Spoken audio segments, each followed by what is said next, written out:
Welcome to the Sustaining Creativity Podcast. I'm your host, Amari Reesberg. Over the past several years, I've combined my degrees in acting and somatic psychology to share my sustaining creativity techniques with performers. And now I've decided to share it with a bigger audience that includes you.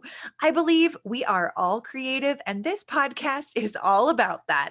I'll be interviewing people from all backgrounds, ages, and creativity experiences to share just how creative we all are. Today, I'll be chatting with Liberty Gaither, the founder and editor-in-chief of Manic Metallic, a fashion publication built around the idea of respecting fashion as both an art and a discipline. Please enjoy Liberty Gaither.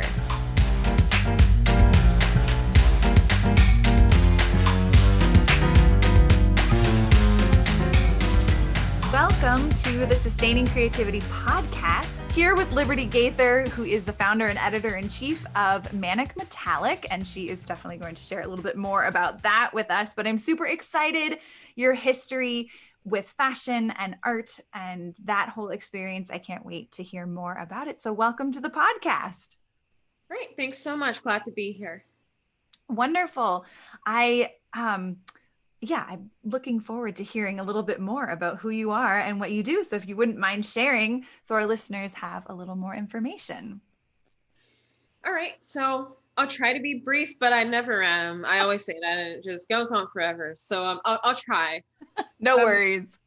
So I grew up in the Southeast, grew up a little bit outside of Atlanta, born and raised. And I did a bit of modeling in high school.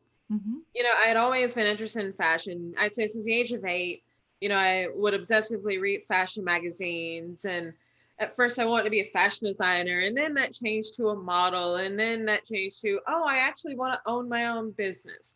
But I started off modeling. And when I came to college in the city of Pittsburgh, I did a bit of modeling there too. Not so much while I was in school, but after I was done, I did a few more years part-time of modeling while I had other jobs. And, you know, Pittsburgh is a nice place, but it's very far away from the epicenter of fashion. Yeah. And so eventually my significant other and I moved out to the East Coast, where I'm a lot more convenient to fashion and its characters and its people. And, you know, and also I just like to say, I didn't start off in fashion. I didn't go to fashion school. I actually worked in a lot of different fields before ending up in the fashion industry. So even though I knew that it was the industry that I wanted to be in when I was a child, I fell victim to the whole, you should do something reasonable.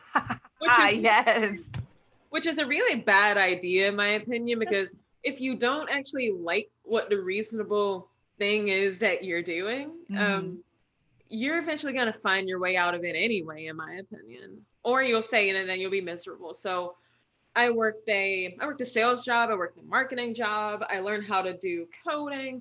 So, you know, I worked in a nonprofit. I did all of these things, but now I'm doing what I actually want to do. And that is owning my own company and having an impact on fashion the way that I see it. So nice. I like that you're having an impact on fashion. Can you say a little bit more about what that impact is and where that comes from? Well, so my impact right now, I mean, Manic Metallic started a couple of years ago, and it was a response to the commerciality of the fashion industry as it stands today. Mm-hmm. So when I was younger, that commercialization had already started. In my opinion, it started with largely, but not completely, with the era of the supermodel and the combining of model status with celebrity status. And then we start to see more celebrities on the front of magazine covers. And then, in my view, also the quality of the writings, the editorials in the magazines also started to go down. And so I thought to myself, you know, I want to own a business, and also I want the quality of fashion media and fashion discourse to be just better. It needed to be better. And so I created Manic Metallic to address that. And it's still in the early days, so it's still a growing platform, but I've been getting more and more positive feedback from, our readers and, people that I've done interviews with personally to promote Manic. And, so yeah, I'm really excited about it. Nice. I love that you're taking, I mean, not necessarily taking on the fashion industry, but putting your stamp on the fashion industry and looking at it through this very unique personal lens that you have. So I think that's great. When you think about creativity, I mean, I hear so much creativity coming in with things that you've done in your life, transitioning to do this platform around fashion and the being the editor in chief. When you think about creativity, what does it mean to you to be creative? So if you look at the word creativity, obviously at the base of creativity is the word create. Mm-hmm. And if you think about it, creating is something that we all do every day in our daily lives.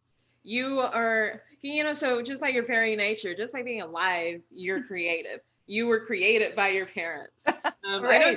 I know it sounds weird and like I'm going off on a tangent, but I'm not. Your parents created you. If you're an accountant, you're creating something as well. If you're a scientist, you're creating cures and for diseases. Mm-hmm. Like if you're medical, I don't know the same thing. Okay, but whatever it is that you're doing, you're creating. And Yeah. so in terms of what I do to be creative, I do a lot. So I do Manic Metallic, and I do a lot of reading. I do a lot of writing.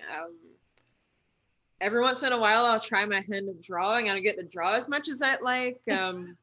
Let's see. Oh my gosh, I mean, they're just so. I'm a really curious person.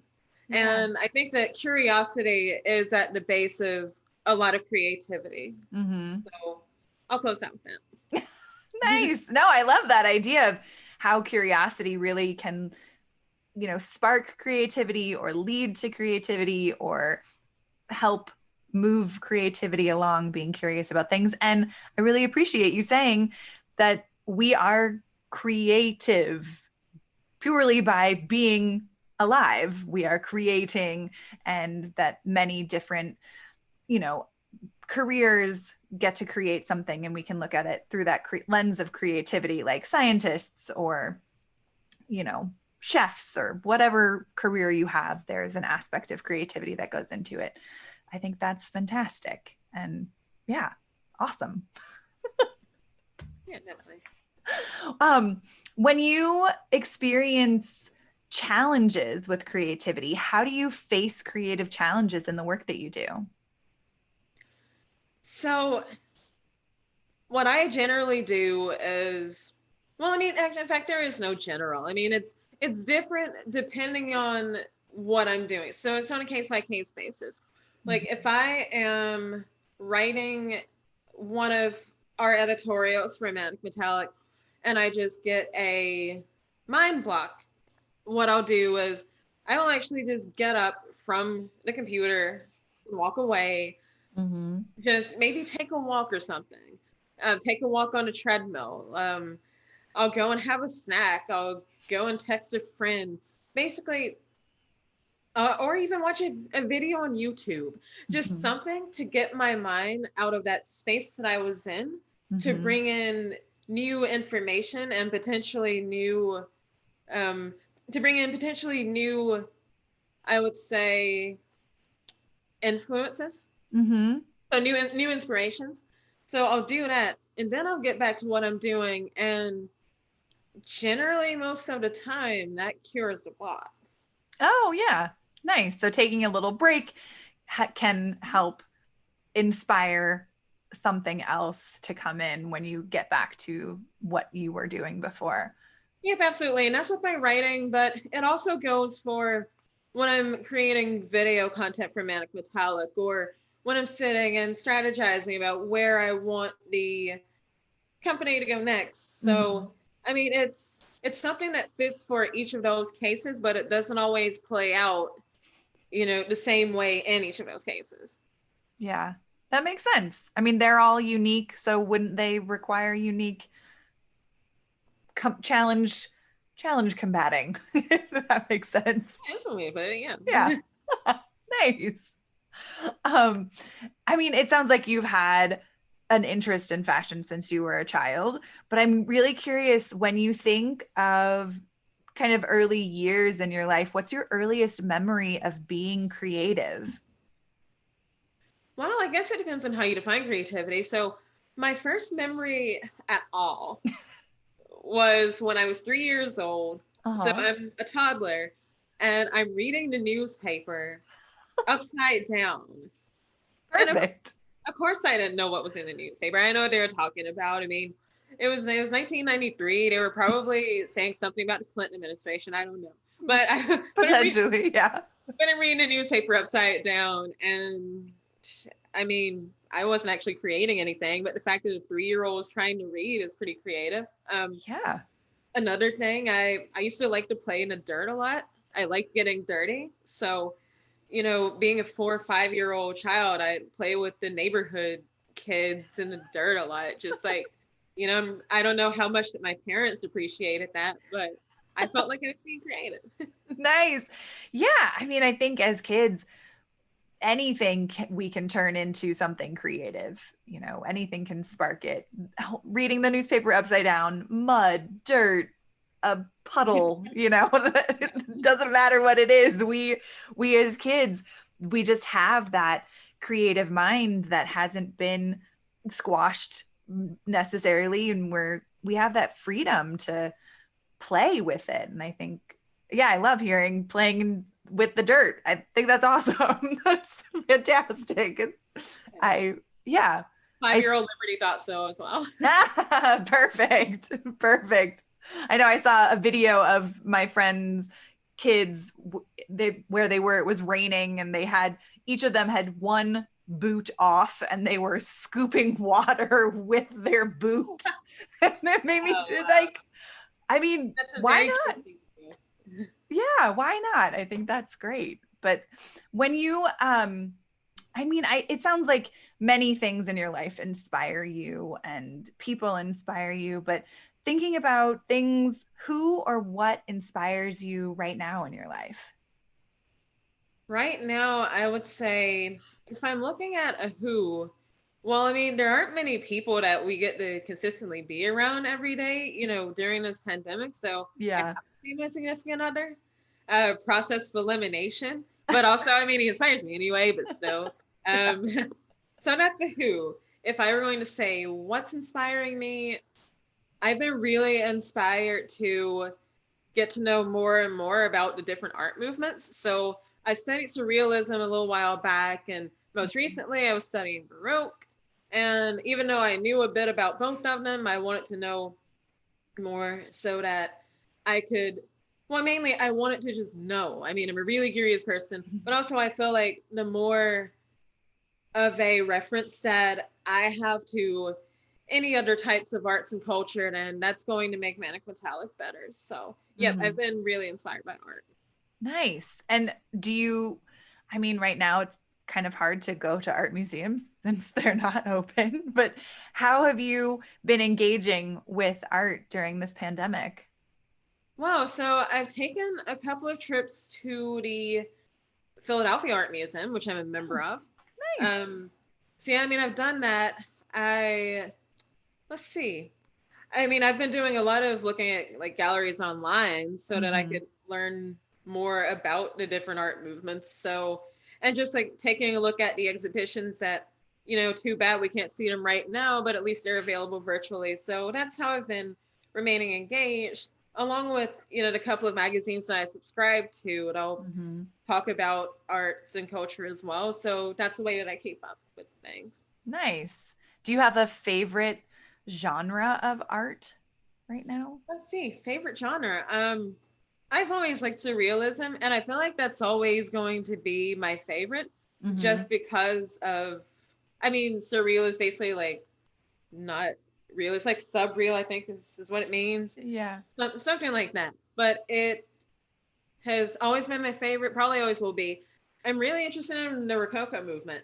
And that's one that I've studied a little bit, but I want to look a bit more into. Yeah.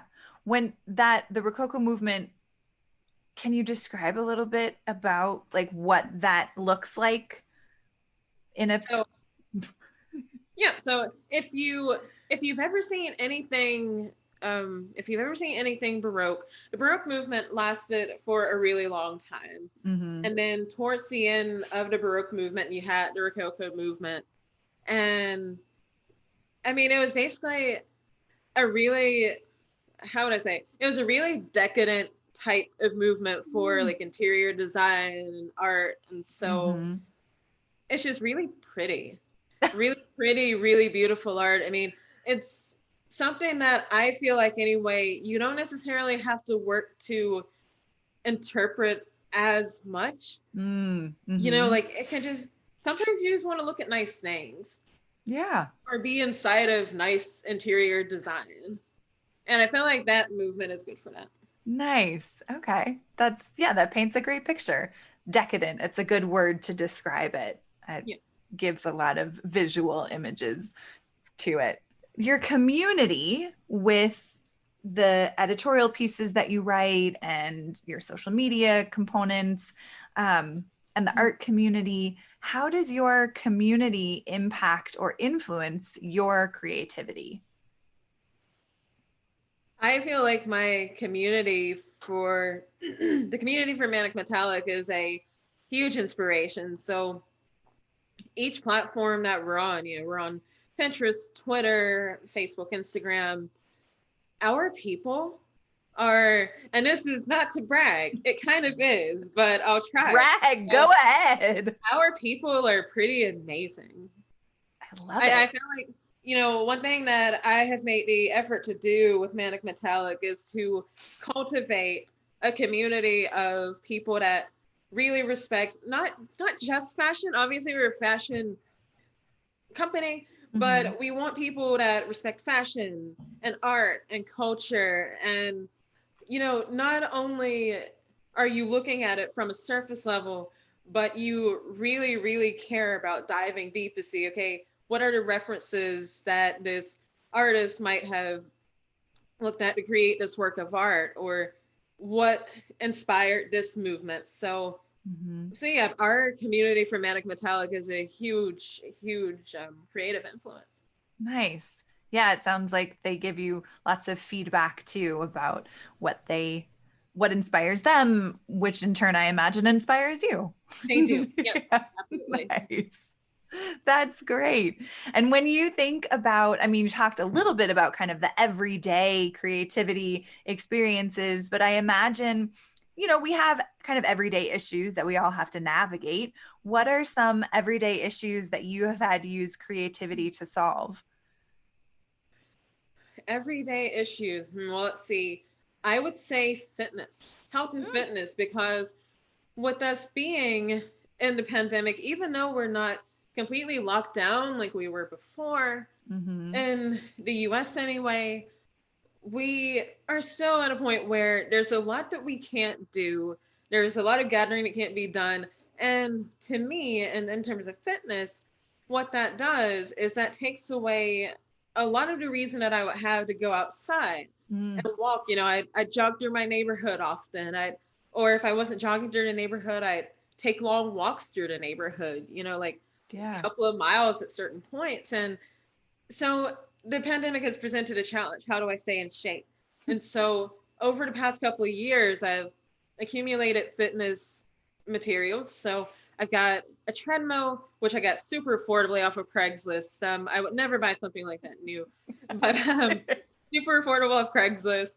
I've accumulated weights and resistance Yeah. bands and all of these things. So I'm like, I've got all of those things. I've got a second television screen. I can plug in an HDMI cord to my laptop. I can, stream my workouts from the laptop computer to the television, and so Mhm. I'll be able to work out that way. Or if I want to take a walk, then I can hop on a treadmill and walk 2 to 3 miles and get some steps in. So really, the creative challenge is not becoming a slob during the pandemic. And I think that I've succeeded. Nice. Excellent. Yeah.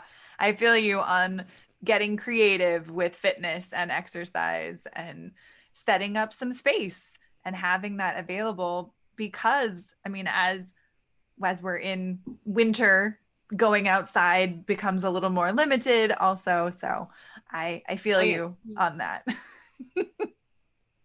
Nice.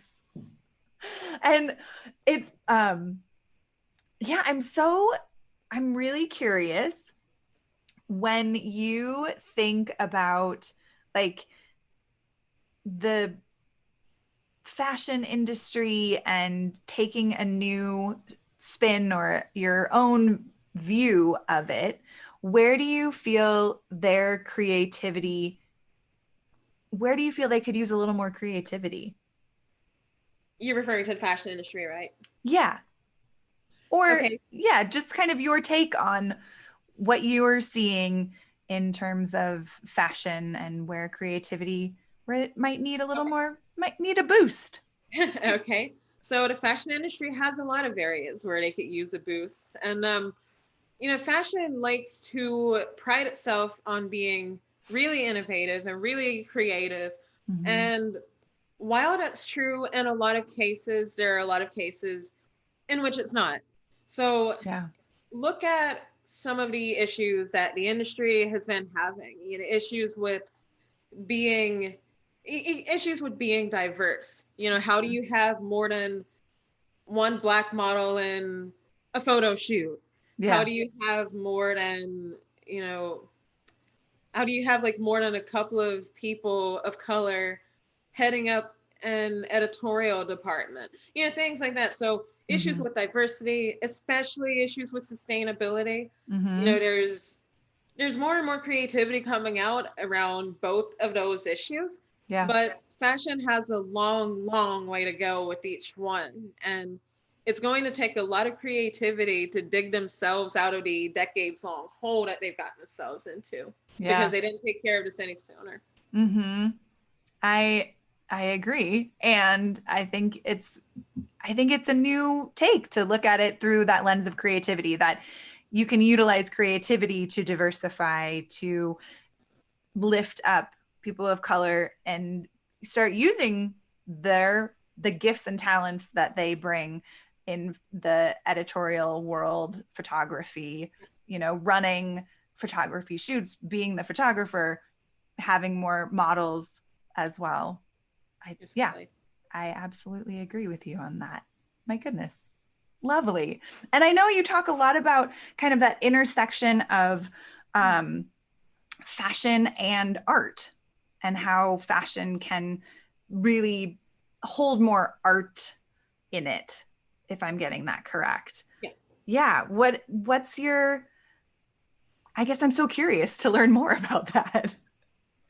Okay, so Manic Metallic was, again, it was started as a response to commercialism in the fashion industry. And Mm-hmm. so what I wanted to do when I started Manic Metallic is to create a company that viewed fashion in a different sense. Of course, we know that fashion's a business. Mm-hmm. You've got to you've got to make money to survive.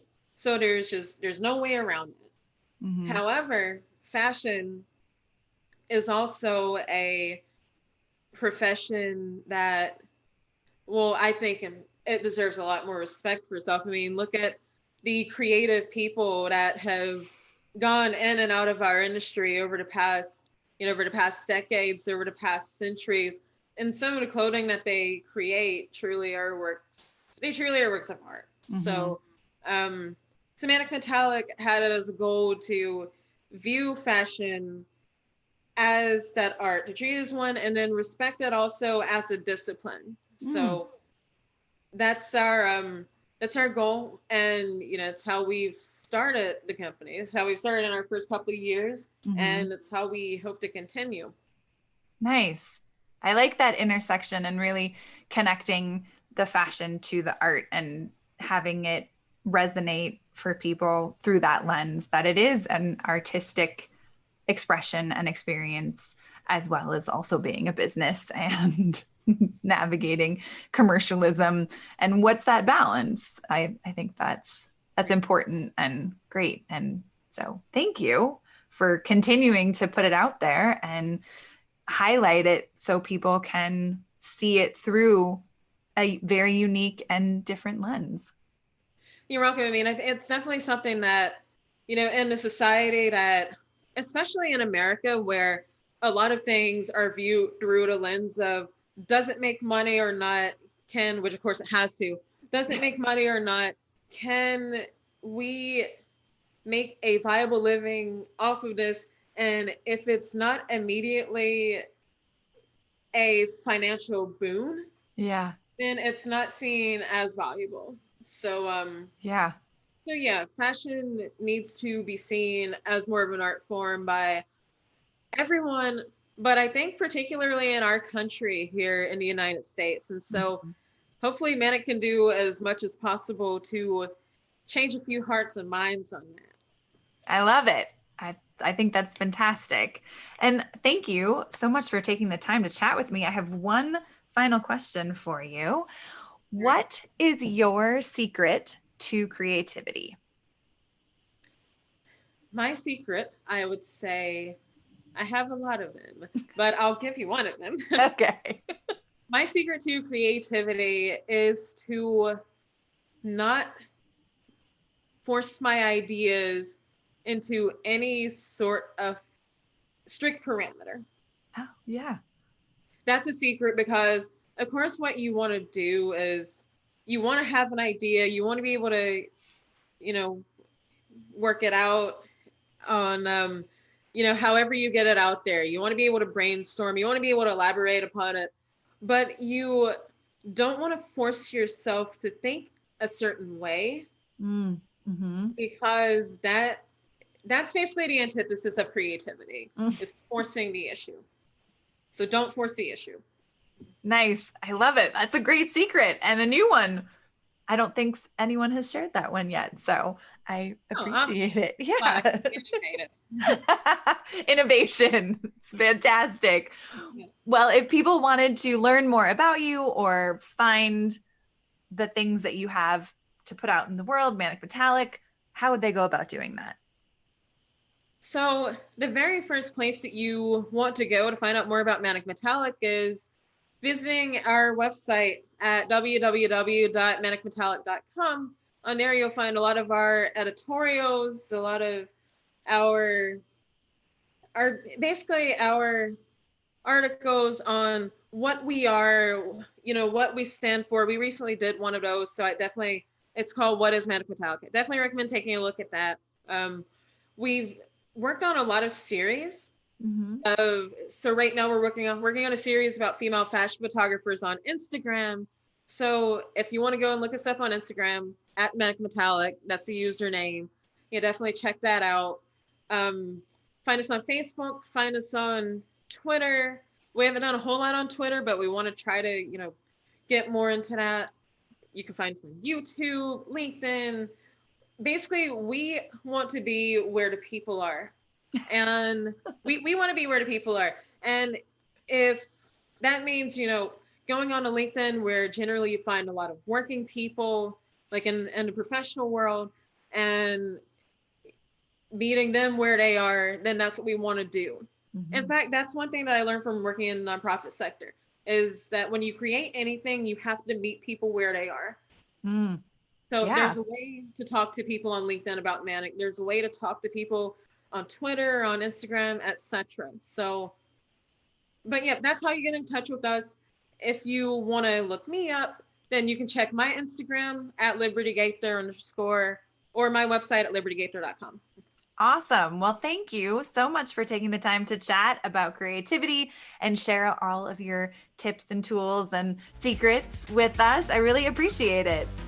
You're welcome. Glad to be here. And yeah, definitely check us out online, you guys. And I was happy to hop on and get to talk to you all.